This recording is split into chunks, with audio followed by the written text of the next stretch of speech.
Qui sera le prochain président d'Interpol? L'Organisation mondiale de coopération policière n'a plus de chef depuis la mystérieuse disparition de son ancien patron, le chinois Hong Wei-Meng. 4 sénateurs américains appellent les délégués des 192 pays membres d'Interpol à rejeter la candidature d'Alexandre Prokopchuk. Vice-président de l'organisation, Alexandre Prokopchuk est donné favori du scrutin prévu ce mercredi à Dubaï, seulement voilà, il est russe. Levée de boucliers à Washington et Londres où l'on craint qu'Interpol ne devienne un outil au service du Kremlin. Parmi les opposants les plus résolus à cette candidature figure le financier britannique William Browder, dont la Russie tente d'obtenir l'extradition depuis des années et qui a brièvement été arrêté cette année en Espagne à cause d'un mandat d'arrêt émis par Interpol.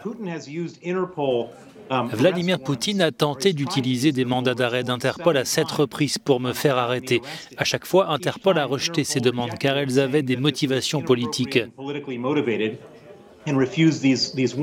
Or, il se trouve que l'homme qui a saisi Interpol au nom de Vladimir Poutine pour tenter de me faire arrêter, c'est l'homme qui est aujourd'hui proposé pour devenir le chef d'Interpol.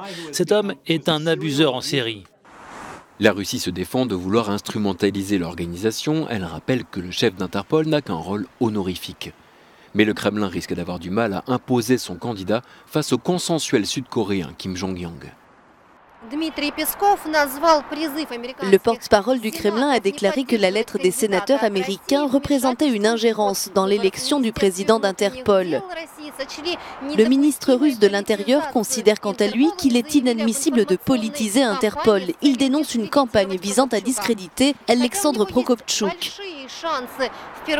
Même si le général russe a de bonnes chances de devenir le futur chef d'Interpol, impossible d'anticiper les résultats du vote. Галина Полонская, Евроньюс, Москва.